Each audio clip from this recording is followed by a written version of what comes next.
E é muito triste, é um negócio desesperador. É desesperador, porque assim, eles são vistos como um problema dentro da empresa, pela empresa e pelos colegas. Pela empresa que quer se livrar deles e não arcar com a responsabilidade de tê-los adoecido. Pelos colegas, porque há um ritmo de produtividade dentro da empresa em que aqueles trabalhadores passam a ser as figuras que não contribuem para atingir as metas e, portanto, são assediados por todos os lados, né? Fora que assim, eles lidam, as entrevistas que eu fiz na época com esses trabalhadores, eles lidam muito com um conflito de que, no geral, eram trabalhadores tidos como excelentes pela própria empresa, que passaram a vida se dedicando ao trabalho, né, que não faltavam, que, enfim, eram o que se pode dizer dos melhores trabalhadores, e de repente se veem produtivos e sem condição de continuar a trabalhar. Então é uma situação desesperadora, e num contexto de retrocesso de direitos do trabalho. A única saída que há para isso, e não é uma saída fácil, é o coletivo, não tem jeito, entendeu? Enquanto a gente tratar a questão da saúde do trabalhador como um individual, e enquanto os sindicatos não se derem conta de que essa é uma questão central das lutas que a gente tem pela frente, a gente vai patinar nisso o tempo todo, porque isso não se resolve no âmbito individual. No âmbito individual, o que a gente tem é sofrimento e mais sofrimento e mais sofrimento, e tentativas de suicídio, depressão, né? E as entrevistas que eu fiz com os trabalhadores da General Motors, parte deles foram muito difíceis as entrevistas.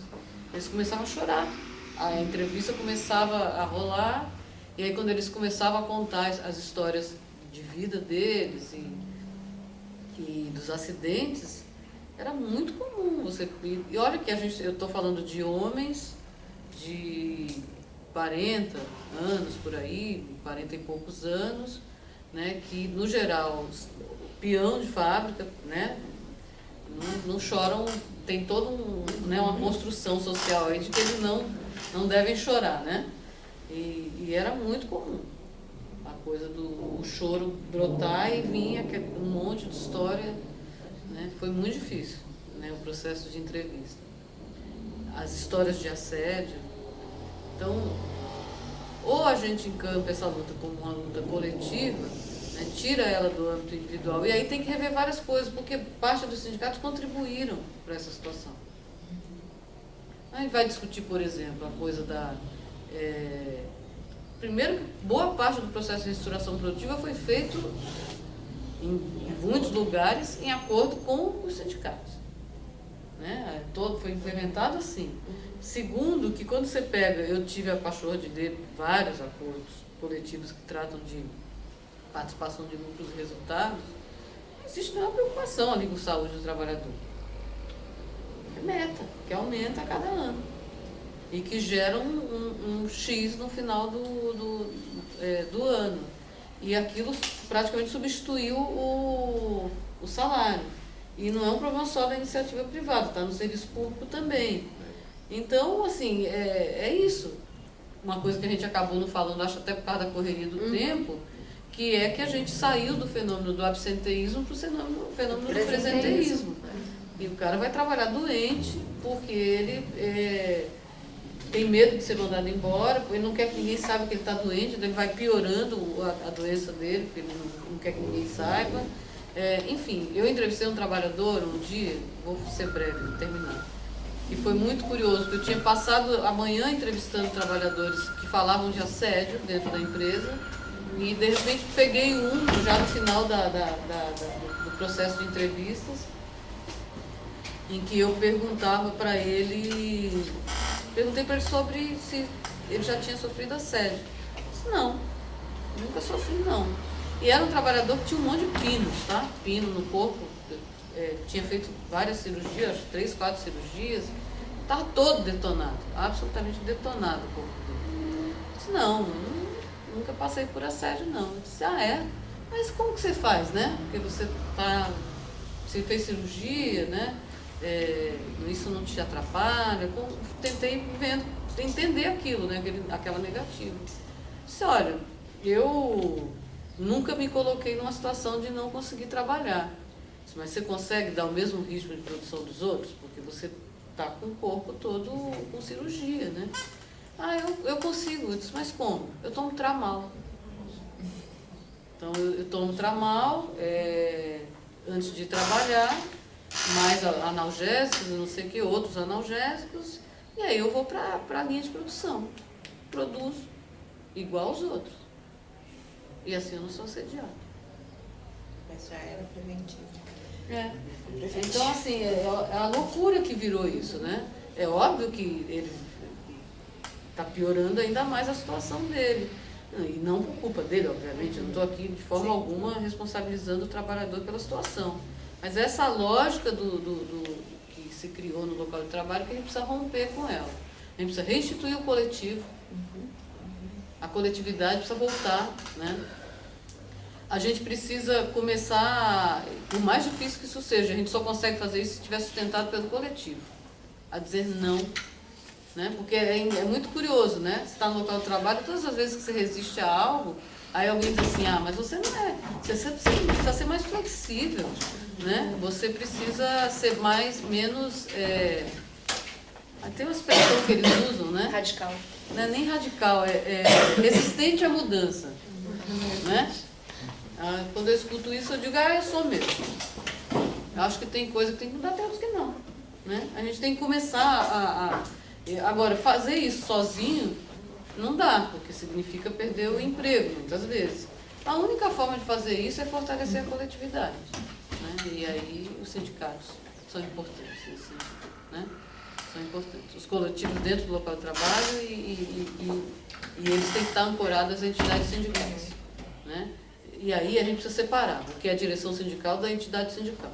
Se a direção é uma droga, porque tem um monte aí, é burocrática, etc., enfim, tem que mudar ela. Mas a entidade sindical tem que existir. Com ela está difícil, sem ela é Mad Max, né? Vai virar, né? Barbárie da mais total. Enfim, não vou nem comentar o resto, porque a gente já está muito, o pessoal até está saindo aqui. Pedir até porque você fazer já seus nem sei o que falar. Assim, para mim é sempre bom, né? Muito bom quando eu venho para essas atividades. Eu acho que a gente tem um desafio em todas as áreas, ser multidisciplinar e interdisciplinar. Então, conviver com os profissionais da saúde, para mim, é um ganho. Eu aprendo, é muito bom. Sempre que eu posso, assim, tem coisa que esse tipo de atividade nunca nego, a não ser que eu não tenha horário, né, não bata. E quando o sindicato chama, é outra coisa que eu nunca digo não. Né, porque eu acho que a gente tem que provocar essa discussão dentro dos sindicatos eu não acredito em ciência neutra, certo? Então a gente é militante. Né, a gente faz ciência em nome de uma causa. O que eu pesquiso tem um sentido, contribuir para a luta dos trabalhadores. Esse é o sentido de pesquisar. Então, tem que estar nos lugares e eu só tenho a agradecer por estar aqui com vocês, compartilhando essas coisas. Nós que agradecemos. Então, vamos lá, Edmila? Bom, de fato, são várias questões, né, que demandariam uma outra palestra. Né? A Melina traz uma questão aqui do INSS, da reabilitação. Né? Fato, o INSS está apoderado pela Associação dos Médicos Peritos e endureceu muito as regras para o acesso aos benefícios. Né? Para os médicos peritos tem facilitado, eles estão recebendo para no seu horário de trabalho fazer perícia médica, né, extra. Então eles eram para fazer uma determinada quantidade e eles estão fazendo muito mais, né? Mas com o objetivo de cortar aí mais de 80% dos benefícios de longa duração. Então realmente a Previdência Social, né? O INSS é o Instituto Nacional de Seguro Social.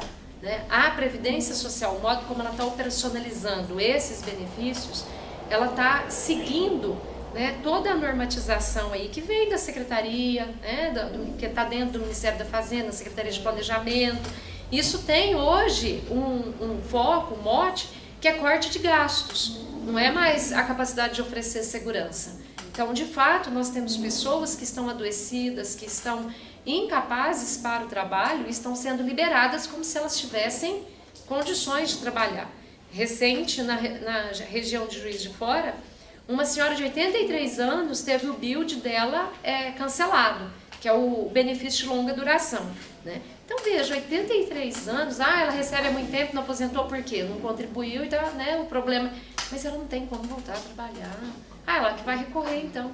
Mas olha o desgaste, a desumanidade com uma pessoa. E enquanto isso, a gente continua permitindo que 30% de tudo que se arrecada para a Seguridade Social, né, seja retirado por esse governo através da desvinculação das receitas da União, né, e enviado para os bancos. Vai pagar os juros da dívida, como ontem o professor Áquilas enfatizou bastante, né? Mais de 50% de tudo que a gente arrecada, de tudo que a gente constrói aí nacionalmente, é para juros da dívida, né?